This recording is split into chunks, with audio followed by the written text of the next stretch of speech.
Hello dear students. In this lesson our topic is the naming of cats part 2, and today we will discuss questions and answers.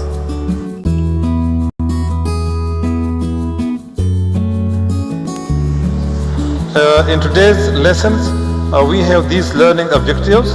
At the end of the lesson the students will be able to read the poem correctly and answer the questions given in the exercise.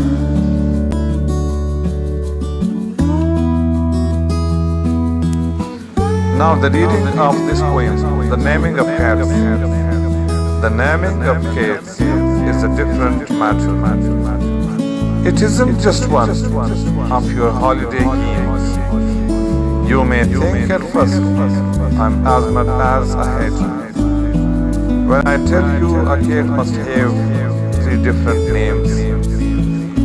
First of all, there is the name that the family use daily, such as Peter, Augustus, Alonzo, or James, such as Victor or Jonathan, George or Bill Bailey. All of them sensible, everyday names.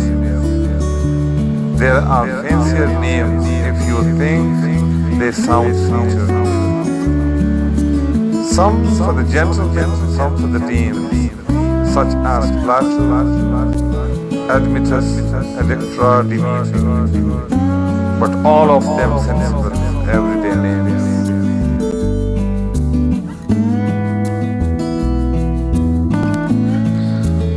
But I tell you, a cat needs a name that's particular, a name that's peculiar and more dignified. Else, how can he keep up his tail perpendicular, or spread out his whiskers, or cherish his pride? Of names of this kind, I can give you a quorum, such as Moncostrap, Vasco, or Coricopet, such as Bombay Lorina, or else Jellilorum, names that never belong to more than one cat. But above and beyond, there is still one name left over, and that's the name that you will never guess. The name that no human research can discover, or the cat himself knows and will never confess.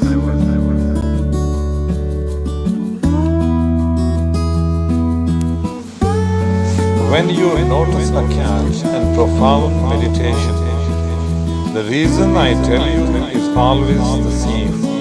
His mind is engaged in a rapt contemplation of the thought of the thought of the thought of his name. His ineffable, deep and inscrutable singular name.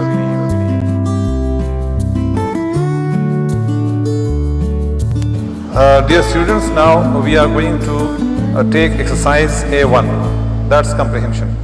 Question A. What does the poet say that the reader may think he is crazy? Crazy means insane. Answer. The poet says that the reader might think that he is crazy when he tells them that a cat must have 3 different names. It is not an easy thing for us to name a cat. Question B. What is the first type of name that a cat should have? Answer. The poet says that the first type of name which a cat should have is the one that the family uses every day. Question C. What is the second type of name that a cat should have? Answer. According to the poet, the second type of name which a cat should have is a particular name that is peculiar and dignified.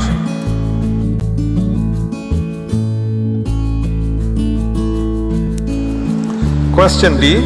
How many female names of the first type does the poet suggest? Answer. The poet doesn't suggest any female names in the first list. He suggests only 3 female names of the first type in the second list. For example, Admetus, Electra and Demeter. Question E. Which fancier names does the poet suggest? Answer. The fancier names that the poet suggests in the poem are Plato, Admetus, Electra and Demeter. Question F. In what way will a cat be able to behave if he is given a name that is particular? Answer. If a cat is given a name that is particular, he will keep his tail perpendicular, spread out his whiskers and cherish his pride.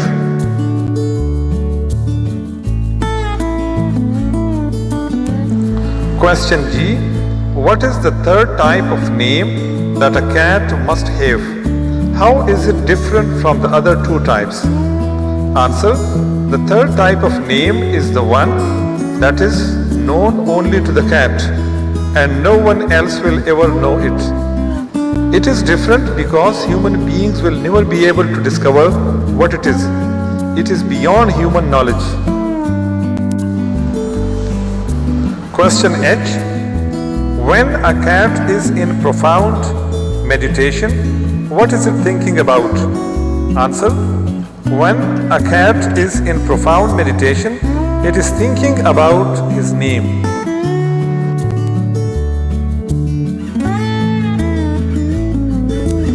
Question I.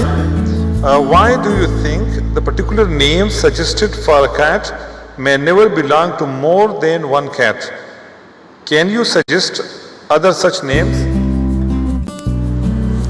Answer. The names are unique and seem to be invented for a particular cat.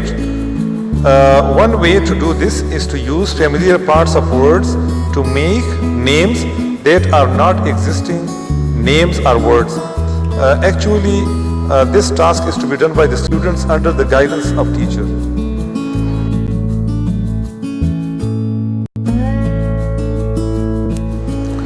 Question J. What do you think cats think about when they are not asleep? Answer. I think the cats think not about their names, but about those who love them, who take care of them, and who feed them. This is my own idea, my own viewpoint. Question K. Work with a classmate and think of 5 names to add to each of the groups of names already suggested by the poet. Compare your list. This task is totally to be done by the students under the guidance of the teacher.